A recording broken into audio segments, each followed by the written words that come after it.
Hoje eu quero trazer para a meditação da Igreja de Deus uma passagem bem conhecida, que é a do filho pródigo, lá em Lucas, capítulo 15, do verso 11 aqui em diante, eu vou ver até onde eu vou ler. Lucas, capítulo 15, verso 11, diz o seguinte: Jesus continuou: um homem tinha 2 filhos. O mais novo disse a seu pai: Pai, quero a minha parte da herança. Assim, ele repartiu a sua propriedade entre eles.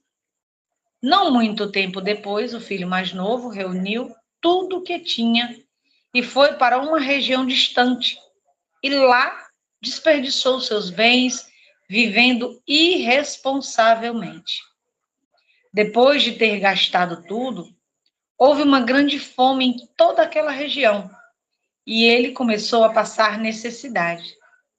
Por isso foi empregar-se com um dos cidadãos daquela região, que o mandou para o seu campo a fim de cuidar de porcos.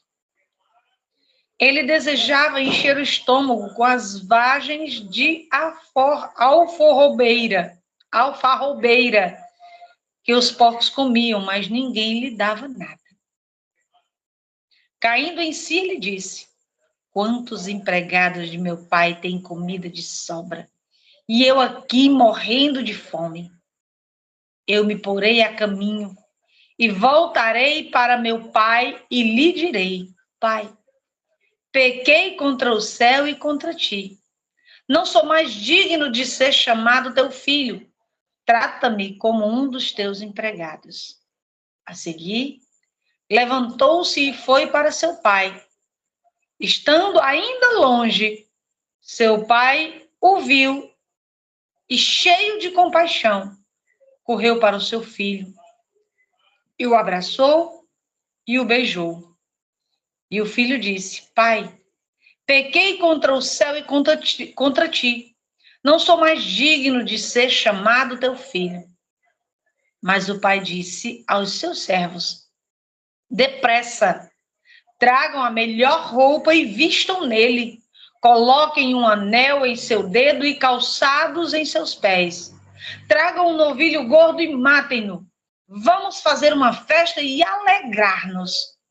Pois este meu filho estava morto e voltou à vida. Estava perdido e foi achado. E começaram a festejar o seu regresso. Até aqui, no verso 24. Deus me toca para ler. A parábola do jovem, do filho pródigo, ela é bem conhecida, muito explorada, inclusive. Às vezes a gente explora o lado do filho pródigo, às vezes a gente ouve falar sobre o filho que ficou em casa, mas pouco, pelo menos eu não vou falar por todos, quase não vou falar sobre o pai. De início, eu peguei essa passagem ano passado gente, me encheu de lágrimas, assim, sabe? A forma como o Espírito Santo veio falar, veio me fazer entender. Se a gente vê de cara, logo no início, o filho mais novo, geralmente o filho mais novo, em alguns casos, são os mais inconsequentes às vezes. Às vezes, não sempre. Mas o filho mais novo pede logo a herança. A gente sabe, isso aí a gente escuta sempre. Herança é quando você pega alguma coisa de alguém que morreu e é do direito seu. Mas ele pediu ao pai herança em vida. Isso aí a gente escuta também. Que ele já começou errando daí. Herança se tem de quem já morreu. É como se ele tivesse dito: pronto, pai, o senhor para mim está morto, da minha parte. É quase isso, sabe? Só que ele não olhou para o pai, não olhou para o irmão, ele olhou para si, para o seu coração, para o seu egoísmo, para os prazeres que estavam encantando a sua vida, os seus olhos. Mas o que é lindo, o que é difícil, e eu olho para isso aqui como mãe que eu sou. Ele pediu. Só que ele lá na frente, aqui no verso 12, quando ele diz: pai, quero a minha herança, quero a minha parte da herança, ninguém vê nenhum diálogo onde o pai disse assim: como assim, meu filho, você quer a sua herança? Eu estou vivo. Como assim é para repartir os bens? Por que eu farei isso? O que você quer fazer? Não, nada. Na sequência ao pedido, a Bíblia diz que ele repartiu sua propriedade entre eles. Ou seja, dividiu em 3 partes. Filho mais velho, filho mais novo e ele próprio. Dividiu a herança. Ninguém vê o pai questionar. Eu, como mãe, questionaria, ainda estaria questionando até hoje, talvez. Eu, como mãe, questionaria. Mas o pai não questionou. O pai não perguntou o que você quer fazer, para onde é que você vai, está precisando de quê que você está perdendo esse dinheiro todo? Porque, pelo visto, o pai tinha muitas posses, porque ele viveu irresponsavelmente durante um bom tempo, sem trabalhar em nada, só usufruindo, só passeando, brincando, farreando, e nessas horas, meu amigo, é só quem tem amigo, é só quem tem parceiro, é só quem tem a vez, é a bola da vez. É bola da vez. Enquanto ele tiver, ele é tudo. Você tem, você é tudo. Você não tem, você não é nada. Isso é como a humanidade nos enxerga. Mas aquele pai, o nosso pai, não. Até porque tudo que nós venhamos a ter um dia, ou que já temos, ai de nós se não fosse ele a nos abençoar. Mas assim Deus também faz. Quando a gente toma decisões ruins, segue por caminhos ruins, e ainda assim, Deus deixa a gente ir. Deus deixa a gente viver as nossas vidas. Deus deixa a gente fazer as nossas escolhas, mesmo que elas venham a doer. Infelizmente, no caso dele, precisou doer para ele sentir falta, para ele valorizar, para ele querer estar perto. Por quê? Porque assim, por mais que a gente, humanamente, a gente vai pensar assim, eu não vou deixar ele ir, ele ainda não está maduro, ele é inconsequente, ele vai fazer bobagem, ele vai sofrer e eu vou sofrer por ele. Mas o pai deixou. Sabe por quê? Porque o pai não erra. O pai tem certeza em tudo que ele faz na nossa vida, o pai tem certeza em tudo que ele permite acontecer na nossa vida. Por quê? Porque uma coisa é certa, eu sei que isso aqui é uma parábola, mas os pais, principalmente são temente a Deus, quando eles permitem que os filhos vivam as escolhas que eles fizeram, a gente pensa também que as orações deles, dos pais, cobrem os seus filhos. Quantos filhos pródigos não já voltaram para casa por conta das orações de seus pais? De uma mãe, de um pai, às vezes de uma avó. Olha o poder da oração da família. Olha a cobertura espiritual que tinha esse jovem, porque senão ele poderia ter sido morto até mesmo no traslado da cidade onde ele, do lugar onde ele morava para a cidade onde ele foi viver a vida deliberadamente. O inimigo poderia simplesmente ter usado pessoas de má índole para assassiná-lo, assaltá-lo e fazer coisas com ele. E, no entanto, Deus permitiu que ele sofresse as consequências, mas não permitiu que ele fosse tragado, destruído totalmente, perdido a sua vida. O Pai nos entrega as nossas escolhas, mesmo não sendo a vontade dele. Trazendo aqui, lembrando que a parábola do filho pródigo é justamente sobre alguém que está perdido, arruinado, ou até mesmo ausente. Por quê? Porque fisicamente está presente, mas o sentimento, a vontade, o desejo não está ali. É como se estivesse aprisionado e não simplesmente em casa. Eu não me sinto em casa, eu não me sinto seguro, não é aqui que eu quero estar. E se torna muitas vezes um estorvo. Eu ouvi muitas vezes em alguns flashes de pregações dizendo assim, às vezes, soltar dói menos. Soltar a corda dói menos. Porque você fica prendendo a corda queimando os teus dedos, as tuas mãos, até corta, às vezes sangra, e a gente insistindo em segurar a corda de quem não quer ficar. Eu não estou dizendo isso. Adriana, você quer dizer o quê? Que eu tenho que largar para lá, deixar para lá? Não. Que nós temos que ver como o pai viu. O pai continuou cuidando de longe. Esse pai terreno em oração. E o pai celeste tratando com a pessoa para que ela caia na real. Porque Deus esperou a mim que eu caísse na real. No sentido de eu não servia a Deus, eu não era cristã, confessa, eu ia cumprir ritual numa igreja, eu ia assistir missa, mas eu ia para a missa que para mim era o meu passeio do final de semana. Eu dizia à minha mãe que eu ia para assistir a missa só para ela deixar eu sair de casa. Eu passava o meu tempo todo na missa, nos portões, as grades do lado de fora, conversando, papeando com os amigos. Por quê? Porque ela não deixava eu sair. Então, a igreja era meu refúgio. Eu nunca fui realmente uma serva. E Deus teve toda a paciência, todo o zelo, quantos livramentos visíveis e invisíveis, até que eu o enxergasse a necessidade de estar na casa do meu pai, de reconhecê-lo verdadeiramente como meu pai. Ninguém é pai de ninguém à força. Ninguém é filho de ninguém à força. O próprio Cristo disse, nem por força, nem por violência. E é a postura do pai que me fez me apaixonar ainda mais por essa lição. Por quê? Porque diante de tudo, enquanto ele estava na bonança, no bem bom, na farra, ele estava cego. Mas uma hora o bem bom acaba. Uma hora a conta chega. E quando ela fecha, que não bate, ou seja, que você não tem como marcar, que você não vai suportar, e aí vem a colheita. A colheita de todas as escolhas ruins. A colheita das decisões ruins. Cadê os amigos para acolher ele em casa? Cadê as companhias para vesti-lo, para calçá-lo, para alimentá-lo? Uma hora vai ser sentido.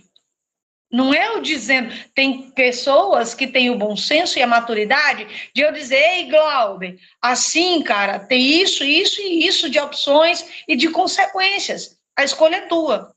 Você, como maduro que é, vai refletir para tomar a tua decisão. Mas tem pessoas que você literalmente esfrega na cara. Não, você está enganada. Você não tem noção, você não enxerga. É porque eu enxergo mais longe, é porque eu estou vendo ali a oportunidade. Às vezes não é nem para fazer, às vezes até de trabalho. Não enxerga como pedra de tropeço. Mas aquilo que vem tomar o meu tempo, o tempo que é para ser dedicado a Deus, que eu não vou mais ter tempo, para ter comunhão com Deus, para ir na casa do Senhor, para me dedicar a Ele, seja mesmo na minha própria casa, aquilo ali é pedra de tropeço. Aquilo ali é armadilha. Porque o que é de Deus traz paz. O que é de Deus acrescenta, não tira. Principalmente acrescenta de você para ele, dele para você. Mas se o que abriu, se o que chegou, e eu estou falando aqui já por outro caminho, Deus está permitindo, eu estou indo. Se o que abriu na minha frente, se a oportunidade aparentemente é de ouro, é realmente, aquela oportunidade, a porta que eu esperava. Mas quando você entra, que você se senta, você nem percebe. Eu lembro daquela cena no lar de idoso, daquele filme Deus Não Está Morto, que o filho contando vantagem, né? Olha, a senhora tem demência. Servia a vida toda a Deus, orava, se consagrava, ia para a igreja. Eu estou aqui, estou bem, estou rico, estou isso, estou aquilo, contando a vantagem. De repente, Deus usa aquela mulher e diz, às vezes, o pecado ele é tão confortável que você não tem necessidade, não sente a necessidade de sair dele. E aí chega um momento que quando chega a hora, você não tem mais forças para sair. E é assim que o diabo trabalha. O diabo trabalhou na vida desse jovem. Mas, ao mesmo tempo, Deus cuidou, deixou esse exemplo aqui, essa parábola, para ensinar para mim e para você, a olharmos o filho pródigo como o pai olhou para ele. É isso aqui que me chama a atenção. Quando ele chegou, ele verdadeiramente se arrependeu. Por quê? Porque foi de coração. Ele disse, pai, pequei contra o céu, pequei contra ti. Não sou digno de ser chamado de teu filho. A Bíblia diz que aquele que se arrepende e deixa, alcança misericórdia. Não é assim? E isso é lindo. Lindo, lindo, lindo. Agora, a parte do auge dessa passagem está no versículo 20. Quando ele diz, a seguir levantou-se e foi para seu pai. O ato de levantar-se já é uma luta muito grande para quem está caído, meus amados. O ato de se levantar requer uma força sobrenatural. Ali eu já tenho certeza que já é um anjo do Senhor que toma pela mão aquele que está caído, porque não é fácil. A primeira coisa vem na cabeça, a vergonha. Eu voltar, admitir que eu estava errado, eles vão jogar na minha cara tudo que eu fiz, todos os meus erros, dia após dia. Eu não tenho coragem de olhar para eles. Gente, requer muito mais coragem pedir perdão do que ofender. Ofender é tão fácil. Aqui, do nada, eu posso te xingar à vontade, sem sentir nada. Mas se eu me sentir ofendida por alguma situação, ofender e for pedir desculpa, pedir perdão, essa é a verdadeira força. E uma pessoa que está caída, levantar, não é simplesmente eu estou sentada aqui, levantei, é o ato de voltar. Voltar para o começo. Eu pedi a herança, mesmo que eu tenha desejado que meu pai tivesse morrido. Eu vim, brinquei, falei, agora que eu estou sem nada, eu vou voltar. Aí ele vai dizer, agora que você está sem nada, você quer voltar para casa? Quando você estava com tudo, você não nem se lembrou de mim, mandou uma carta. Agora você quer voltar para casa? Mas nada disso aconteceu. Sabe por quê? Com certeza, diante desse versículo 20, ele disse, estando ainda longe, seu pai o viu e, cheio de compaixão, correu para o seu filho e o abraçou e o beijou. O ato de levantar, o ato de tomar a decisão, nem foi ainda. Eu tenho certeza que aquele pai todo santo dia olhava para aquela estrada. Será que meu filho vem hoje? Será que meu filho volta hoje? Será que meu filho está de volta para casa? Será que eu vou abraçar ele de novo? Todo dia ele olhava, eu tenho certeza de como mãe eu faria isso. Eu pensei como mãe. Eu pensei humanamente. E o Espírito Santo me fez entender. Olha só, o seu pai ainda longe. Ele nem tinha chegado ainda. Estava longe. Mas o pai o reconheceu. E o pai não esperou ele terminar de caminhar para chegar em casa. Ele correu, ele foi de encontro ao filho correndo, cheio de compaixão. Quantas vezes alguém caído, a gente vê voltar para um culto e a gente diz, fulaninho brincou, fulaninho farriou, agora está aqui. Sabe? Eu conheci um irmão que já dorme em Cristo e ele era alcoólatra. Gente, ele se afastou várias vezes, ele fazia as pazes, pedia perdão, se reconciliava, chorando. Com o tempo ele caía na tentação e bebia de novo. Não era uma pessoa. O mal que ele fazia era para si próprio, de novo e de novo. Quantas vezes eu vi aquele homem pedir reconciliação? Quantas vezes eu vi presbitério olhar para ele e fazer assim? Isso aí? Fica não. De novo? Quantas vezes forem necessárias? Nós não temos que esperar ninguém vir para a igreja, não. É abraçar onde estiver, para não ter medo, nem ter vergonha de voltar para casa. Foi isso que esse pai fez. Foi isso aqui que encheu meu coração de alegria. Abraçá-lo, beijá-lo. Ele não disse, ei, meu filho, como é que você está? Onde é que você andou? O que você fez com o dinheiro que eu lhe dei? Nada. Nada. Nada. Ele não condenou. Ele abraçou, ele o beijou cheio de compaixão. Nós temos dado esse abraço. Porque eu gostaria de ser abraçada assim. Se eu errar, se eu cair, eu quero alguém que me dê a mão, não que me julgue. Eu quero alguém que me ajude, porque se eu estou daquele jeito, se eu estiver em uma situação parecida, que Deus me livre e guarde. Mas se eu me encontrar numa situação parecida, eu encontrar alguém dos meus numa situação parecida, o que eu quero? Alguém que ajude. Eu não quero mais um para condenar, não precisa. Ele já está. Sabe o que eu imagino? Isso aqui é uma imaginação minha, sabe? Imagina aí. Imagina que o pai correu de encontro a ele. O que eu imagino? Alguém tem a esperança, o desejo de voltar. Quantos não voltam do caminho? Quantos não chegam na porta da igreja e voltam? Quantos não vão em direção a você para se aconselhar, para pedir oração, para pedir ajuda e voltam com vergonha, com medo da represália, com medo da rejeição? Esse pai não esperou ele chegar. Esse pai foi buscar. Que nós possamos ser como esse pai, que foi buscar. Ele foi ao encontro, mostrar amor. Meu filho, essa é a tua casa. Eu sou teu pai. E aqui você sempre vai estar seguro. A gente pode até dizer, mas você quer dizer que agora a pregação dos evangelhos atuais, que é o do oba-oba, vem como estás, permanece como estás? Não. Ao contrário. Evangelho é transformação, é novo nascimento. É mudança acima de tudo. Mas o que é que tem de diferença? Aquele filho já estava pagando pato.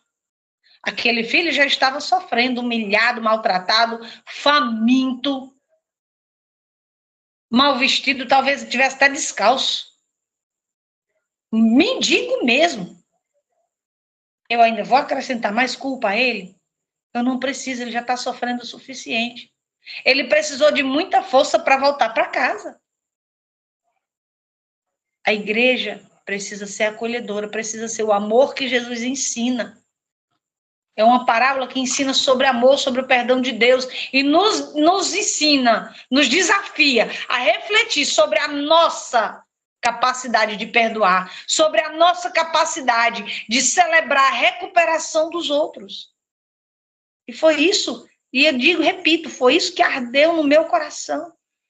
Ainda assim, ainda que o pai o abraçasse, ainda que ele se sentisse acolhido, ele ainda assim fez conforme ele tinha planejado. Ele disse: meu pai,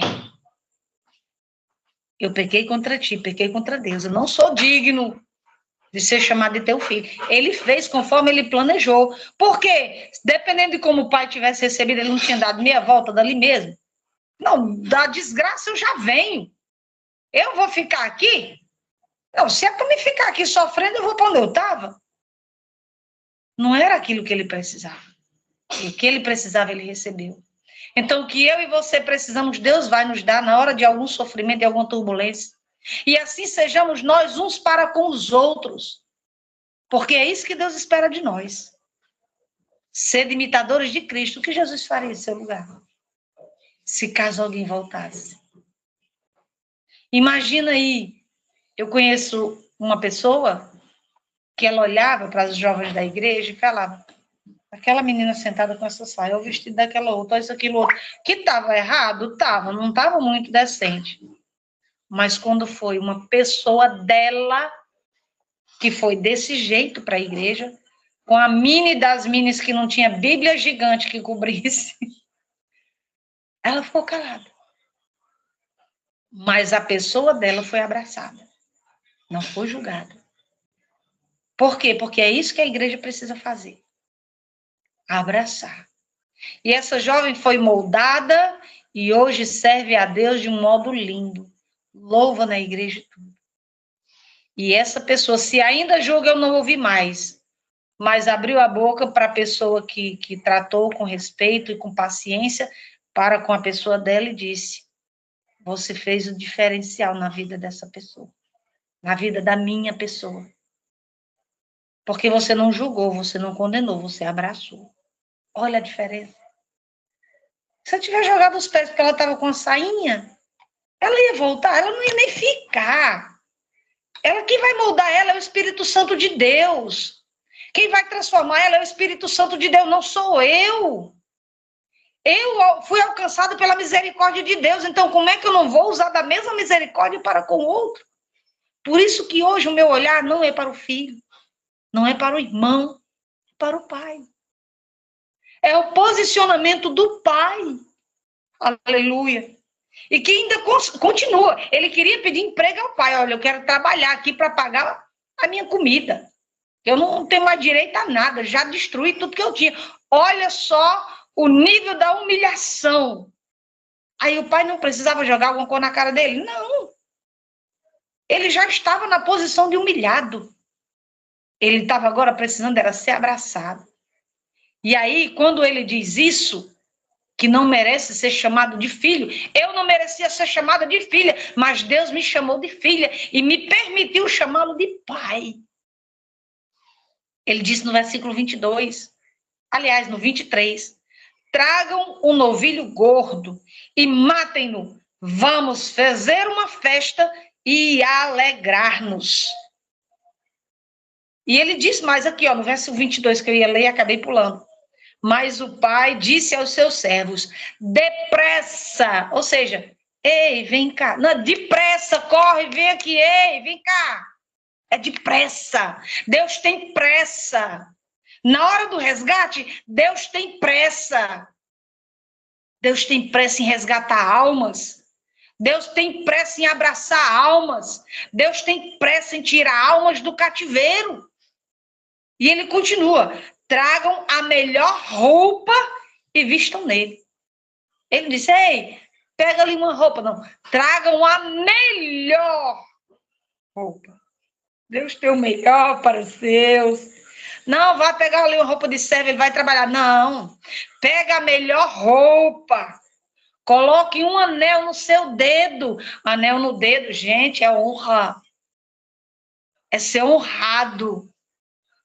E mais, calçados em seus pés. Ou seja, vistam-no, arrumem-no, que tem uma festa preparada para ele. É o noivo e a noiva precisa estar adornada para o seu noivo. E é assim que o pai faz. Ele nos adorna para encontrar com o noivo. Ele não lhe dá qualquer coisinha, não. É a melhor roupa, é anel no dedo e é calçados nos pés. Ele diz, vinde a mim como estais. Quando chegar aqui, eu te dou roupa nova. Quando chegar aqui, eu coloco o anel no teu dedo. Quando chegar aqui, eu vou colocar sandálias nos teus pés. Tudo novo. Eu não estou me referindo a objetos materiais, não. Eu estou dizendo que aquele jovem nasceu de novo. E Deus o recebeu. Ah, desviado é o cão, está afastado, está perdido, está confuso. Desviado é o cão, conhece a palavra, de coi salteado e vai todo tempo contra ela. Uma pessoa que está com a cabeça confusa, infelizmente o que ela precisa é outra coisa. As chibatadas ela já leva todo dia. Se ela vier para os braços do pai para levar mais chibatada, ela não vem, não. Ela vem em busca de proteção. Ela vem em busca de colo. Ela vem em busca de amor. Aleluia. E ele fecha aqui no verso 24. Não, no 24 é. Pois este meu filho estava morto. Imagina um pai dizendo um negócio desse. Aos meus olhos, aos teus olhos, a gente olha e diz, esse aí está morto. Não tem condição, não. Um homem desse não tem como resgatar, não. Uma mulher dessa não tem como resgatar, não. Esse aí não volta mais, não. A última palavra é de papai. A última palavra é dele.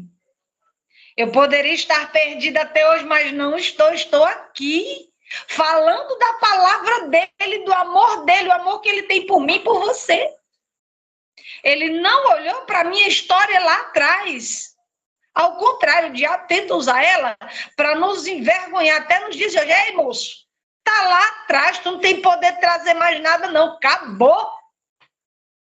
Quem és tu para jogar nada na minha cara? Se meu pai me perdoou, me fez nascer de novo, eu sinto muito, nenhuma condenação há para aqueles que estão em Cristo Jesus.